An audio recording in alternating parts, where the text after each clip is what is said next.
Shalom à tous, bienvenue pour la partie 2 du cours sur le mariage selon Yahweh. Parlons à présent du remariage.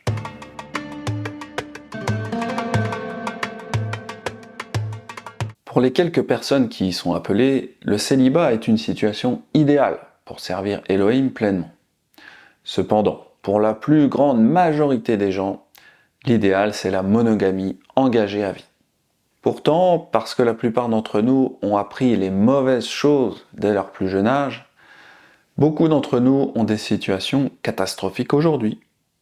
Mais alors, on fait quoi dans ce cas ?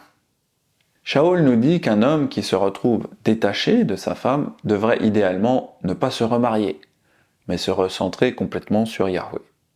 Cependant, Shaul dit que s'il se remarie, il n'a pas péché, et qu'une vierge ou une veuve qui se marie n'a pas péché.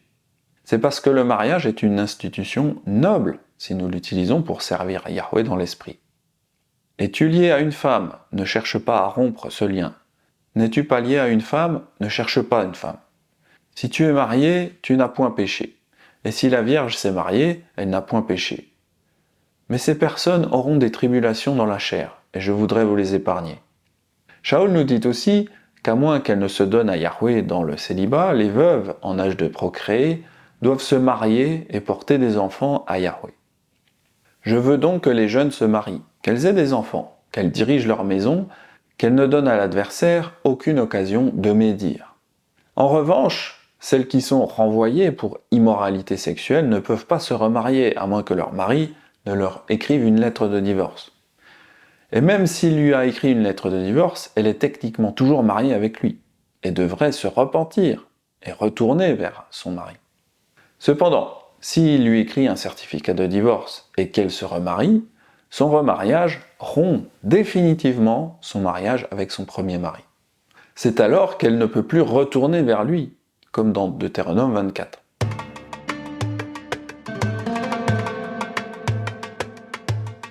Sachant tout cela, comment pouvons-nous comprendre le dicton de Yeshua, selon lequel l'adultère est la seule cause de divorce, et que c'est un adultère pour un homme d'épouser une femme qui a été répudiée pour immoralité sexuelle ? Il a été dit que celui qui répudie sa femme lui donne une lettre de divorce. Mais moi je vous dis que celui qui répudie sa femme, sauf pour cause d'infidélité, l'expose à devenir adultère, et que celui qui épouse une femme répudiée commet un adultère. Yahweh ne favorise pas le divorce, il privilégie le mariage à vie. Cependant, son cœur est aussi pour la justice et la droiture, et donc il doit y avoir des règles et des codes d'honneur. Dans les Écritures, parce que les femmes ont besoin d'une couverture, elles n'ont pas de statut juridique fort. Il est donc impératif que les hommes établissent un fort climat de soins pour les filles de chaque homme. Le principe tacite est que chaque homme n'est pas seulement le gardien de son frère, mais aussi le gardien de la fille de son frère. Chaque fille d'Israélite devrait être prise en charge et aimée. Ce code d'honneur parmi les frères n'est jamais prononcé, mais il est assumé dans les Écritures. Malgré tout, cela exige aussi de la discipline et de l'honneur de la part des femmes. Si une femme commet l'adultère dans le dos de son mari et que son mari la prenne, alors son mari peut techniquement lui écrire un certificat de divorce. Cela signifie effectivement qu'elle ne le respecte pas et qu'il ne peut donc plus assumer la responsabilité de ses actes. Le but de ce divorce est généralement de mettre une telle femme adultère dans une situation très difficile socialement et légalement, afin qu'elle se repente et obéisse à ses vœux et obligations envers son mari. Cependant, si un autre homme arrive et l'épouse, cet homme, ce nouvel homme, il la sort de cette situation difficile de discipline, de sorte qu'elle n'a pas besoin de se repentir. C'est pour cette raison qu'un homme qui épouse une femme légalement divorcée est coupable d'adultère parce qu'il aide et encourage son adultère et ne favorise pas la repentance.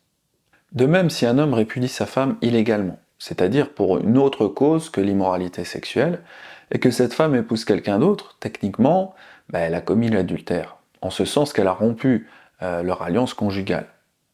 Cependant, la faute revient au mari, car c'est lui qui l'a mise dans cette situation.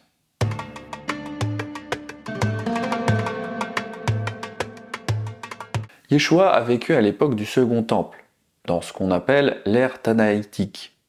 L'ère tanaïtique a duré de 10 à 220 de notre ère. Durant cette période, il y avait une division de la direction en deux camps. L'un s'appelait Beth Hillel, donc la maison de Hillel, et l'autre s'appelait Beth Shammai, la maison de Shammai. Beth Shammai a enseigné que le mariage est sacré et que le divorce n'est justifié que lorsqu'il y a une violation très grave de l'alliance conjugale, comme l'adultère ou la violence. En revanche, Beth Hillel a enseigné qu'un homme peut divorcer de sa femme pour n'importe quelle raison, y compris gâcher sa nourriture, critiquer sa mère ou lui déplaire de quelque manière que ce soit. Rabbi Akiva est même allé jusqu'à dire qu'un homme pouvait divorcer de sa femme même s'il trouvait quelqu'un d'autre plus attirant. Beth Shammai dit « Un homme ne devrait pas divorcer sa femme à moins qu'il ne l'ait trouvée coupable d'une conduite inconvenante, comme il le dit, parce qu'il a trouvé une chose inconvenante en elle. » Beth Hillel cependant dit qu'il peut la faire divorcer même si elle a simplement gâté sa nourriture, car il a trouvé en elle quelque chose inconvenant. Rabbi Akiva dit il peut la faire divorcer même s'il trouve une autre femme plus belle qu'elle est. Comme il le dit, il vient de passer si elle ne trouve aucune faveur à ses yeux. Le judaïsme orthodoxe a finalement adopté le point de vue de Beth Hillel, selon laquelle un homme peut divorcer de sa femme pour n'importe quelle raison. Cette éthique a également fini par trouver son chemin dans le monde chrétien, on la retrouve très couramment aujourd'hui.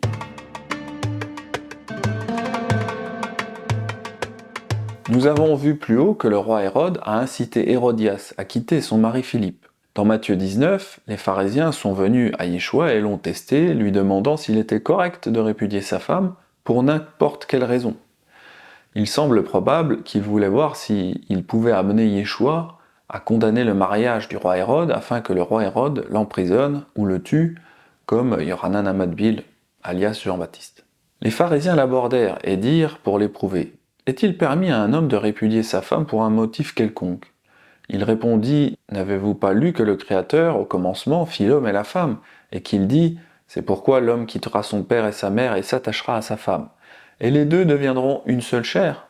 Ainsi ils ne sont plus deux, mais ils sont une seule chair. Que l'homme donc ne sépare pas ce que Elohim a joint. » Pourquoi donc, lui dirent-ils, Moshe a-t-il prescrit de donner à la femme une lettre de divorce et de la répudier? Il leur répondit, c'est à cause de la dureté de votre cœur que Moshe vous a permis de répudier vos femmes. Au commencement, il n'en était pas ainsi. Mais je vous dis que celui qui répudie sa femme, sauf pour infidélité, et qui en épouse une autre, commet un adultère. Pour être clair, ce n'est pas que Yeshua a pris le parti de Beth Shammai en matière de divorce et d'adultère. Au contraire, Beth Shammai était d'accord avec les Écritures dans ce cas particulier.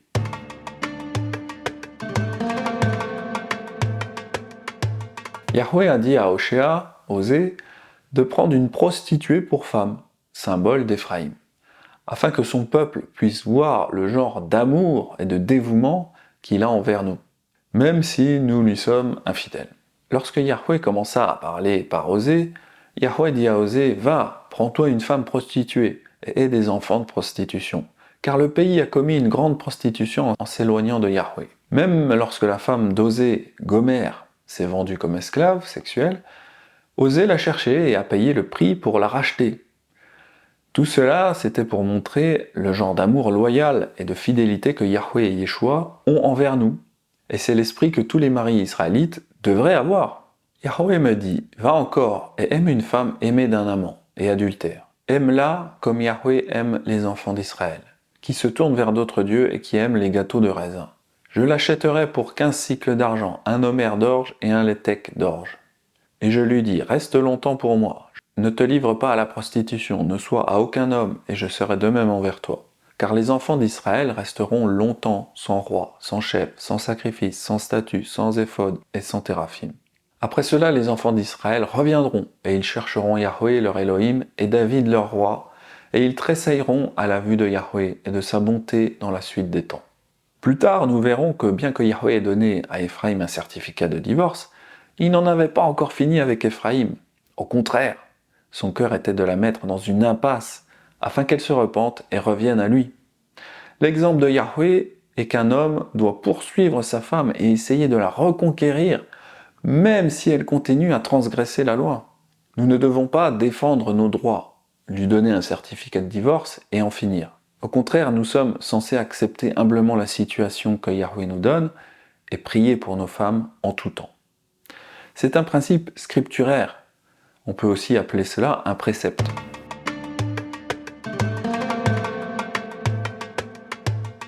En plus des préceptes de Yahweh, la Torah nous donne aussi ses lois, ses statuts, ses ordonnances, ses décrets et ses jugements.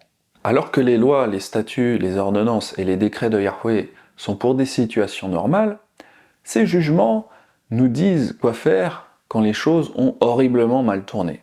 Autrement dit, lorsque nous ne pouvons pas appliquer les statuts, ordonnances, lois et décrets de base comme ils étaient destinés à la base, la solution est qu'un juge, et dans ce cas Yahweh, intervienne et prenne une décision spéciale sur la manière de rendre la situation meilleure. C'est le cas dans Deutéronome 24. La femme a été répudiée pour une affaire d'impureté sexuelle. Le mari l'a répudiée, mais au lieu de se repentir et de revenir vers lui, elle s'est remariée. Beth Hillel prend le jugement de Yahweh et suppose à tort qu'il fournit une base pour renvoyer les femmes pour n'importe quelle raison que ce soit. Ce qu'ils doivent réaliser, c'est que Yahweh et Yeshua aiment la compassion, la miséricorde et la bonté, car je désire la miséricorde et non les sacrifices, et la connaissance d'Élohim plus que les holocaustes. Mais allez et apprenez ce que cela signifie. Je désire la miséricorde et non le sacrifice, car je ne suis pas venu appeler les justes, mais les pécheurs à la repentance. Pour appliquer correctement Deutéronome 24, un juge doit d'abord se rendre compte que le cœur de Yahweh n'est pas de lapider qui que ce soit ou de briser des familles. Son cœur, c'est d'abord et avant tout d'établir et de fortifier des familles en lui et en son Fils. Deuxièmement, un juge doit comprendre que Deutéronome 24 est donné comme une alternative plus compatissante à la mort par lapidation, comme la peine qui est donnée dans Lévitique 20, verset 10. Si un homme commet un adultère avec une femme mariée, s'il commet un adultère avec la femme de son prochain, l'homme et la femme adultère seront punis de mort. Parce que nous péchons tous, nous avons tous besoin de la miséricorde de Yahweh. C'est pourquoi Yahweh nous a donné Deutéronome 24.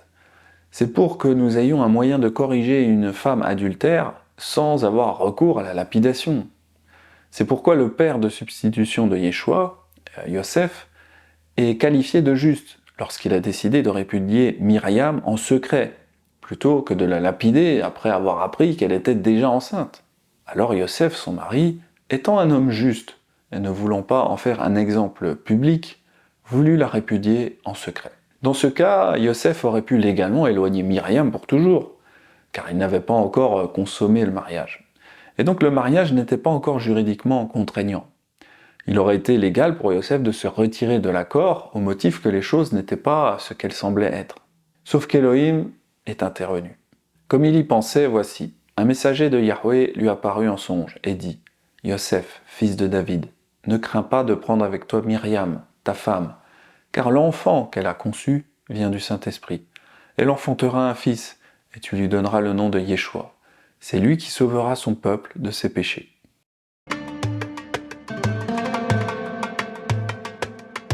Après la réforme protestante, la société occidentale a largement oublié que le mariage est une institution à part. Il a oublié que lorsqu'un homme prend une femme, il s'engage avec Elohim à l'aimer et à prendre soin d'elle sous sa direction, tout comme son père aurait pris soin d'elle. C'est aussi la même chose quand Yeshua, Yahweh, nous aime. Marie, aimez vos femmes comme le Messie a aimé l'assemblée, et s'est livré lui-même pour elle, afin de la sanctifier par la parole, après l'avoir purifiée par l'immersion d'eau, afin de faire paraître devant lui cette assemblée glorieuse, sans tache, ni ride, ni rien de semblable, mais sainte et irrépréhensible. C'est ainsi que les maris doivent aimer leur femme comme leur propre corps. Celui qui aime sa femme s'aime lui-même, car jamais personne n'a haï sa propre chair, mais il la nourrit et en prend soin, comme le Messie le fait pour l'assemblée, parce que nous sommes membres de son corps. C'est pourquoi l'homme quittera son père et sa mère et s'attachera à sa femme, et les deux deviendront une seule chair. Ce mystère est grand, je dis cela par rapport au Messie et à l'assemblée. Du reste, que chacun de vous aime sa femme comme lui-même, et que la femme respecte son mari. L'idée fausse occidentale, selon laquelle le divorce devrait être facile et permanent, contredit l'exemple de Yahweh. Cela ignore également la loi de la première mention, qui nous dit que la première fois que quelque chose apparaît dans les Écritures, cela établit la norme par lequel tous les autres cas sont mesurés. Et la première fois que l'homme et la femme ont été réunis, une union d'une seule chair a été créée. C'est pourquoi l'homme quittera son père et sa mère et s'attachera à sa femme, et ils deviendront une seule chair. L'idée d'une seule chair est qu'un mariage forme une seule entité vivante qui ne devrait jamais être séparée, car les deux parties seraient soit gravement endommagées ou alors mortes.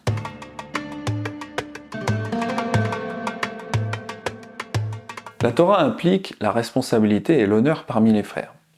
Cela signifie que si les hommes n'appliquent pas la justice corporative, ils ne respectent pas sa Torah. Parce que Yahweh donne le pouvoir et l'autorité aux hommes, il les tient aussi responsables. Ils doivent utiliser leur pouvoir et leur autorité pour s'assurer que sa Torah est mise en œuvre au sein de la nation, afin que la justice prévale.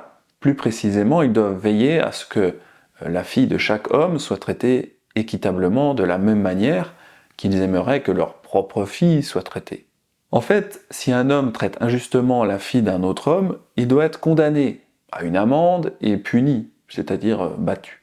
Si un homme qui a pris une femme et est allé vers elle éprouve ensuite de l'aversion pour sa personne, s'il lui impute des choses criminelles et porte atteinte à sa réputation en disant « j'ai pris cette femme, je me suis approché d'elle, et je ne l'ai pas trouvée vierge », alors le père et la mère de la jeune femme prendront les signes de sa virginité et les produiront devant les anciens de la ville à la porte. Le père de la jeune femme dira aux anciens « j'ai donné ma fille pour femme à cet homme, et il l'a prise en aversion. Il lui impute des choses criminelles en disant « je n'ai pas trouvé ta fille vierge. Or voici les signes de virginité de ma fille. » Et ils dévoieront son vêtement devant les anciens de la ville. Les anciens de la ville saisiront cet homme et le châtieront, battront. Et parce qu'il a porté atteinte à la réputation d'une vierge d'Israël, ils le condamneront à une amende de 100 cycles d'argent, qu'ils donneront au père de la jeune femme. Elle restera sa femme et il ne pourra pas divorcer d'elle tant qu'il vivra. Dans ce passage, un homme israélite, hypothétique, prend une femme israélite, hypothétique, comme épouse, et essaye plus tard de sortir du mariage en disant qu'elle n'était pas vierge, alors qu'elle l'était. En termes techniques, il essaye de prétendre que l'alliance est nulle et non avenue parce que les termes et conditions du contrat n'ont pas été respectés, c'est-à-dire qu'elle n'était pas vierge. Cela montre un manque de respect pour Yahweh et sa Torah. En terre d'Israël, sous un gouvernement de la Torah, la solution est que les hommes de la ville sortent l'homme et le punissent, ce qui est une manière polie de dire qu'ils devraient le battre jusqu'à ce qu'il se repente du fond du cœur. Si, par exemple, la femme n'avait pas été trouvée vierge, si le cœur de l'homme était dur, il aurait pu soit la lapider, soit de préférence la répudier. Cependant, puisqu'il a été prouvé qu'elle était vierge lors de sa nuit de noces, les frères ont la responsabilité de s'assurer que l'agresseur respecte sa part de l'accord et l'aime comme il s'aime soi-même, ou alors qu'il l'emmène hors du camp et le lapide à mort. Ce sont les deux seules options si le péché doit être gardé en dehors du camp.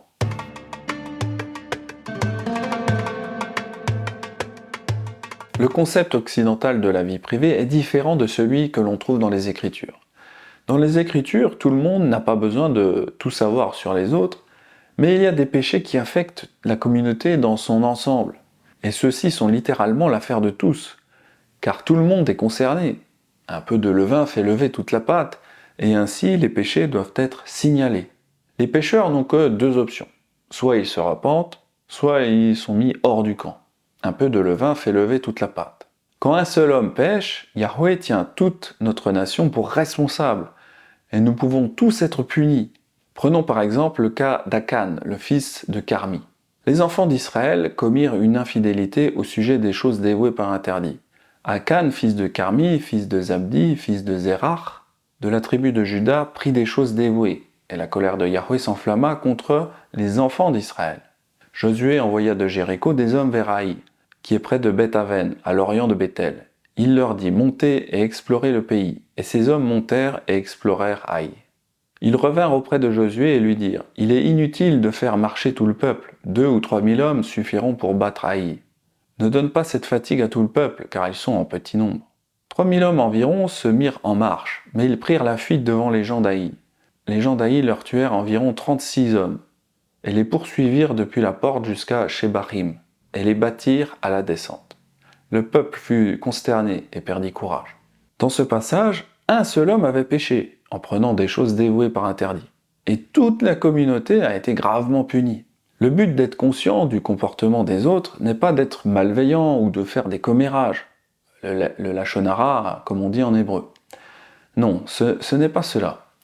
C'est plutôt de s'assurer que le péché est mis hors du camp, et le camp doit être en sécurité. D'une manière ou d'une autre, le pécheur doit se repentir ou être renvoyé. C'est aussi pourquoi Shaoul a nommé ceux qui faisaient le mal, sans pour autant faire du lachonara. Alexandre le forgeron m'a fait beaucoup de mal, que Yahweh lui rende selon ses œuvres. Vous aussi prenez garde à lui, car il a beaucoup résisté à nos paroles. Lors de ma première défense, personne ne m'a soutenu, mais tous m'ont abandonné.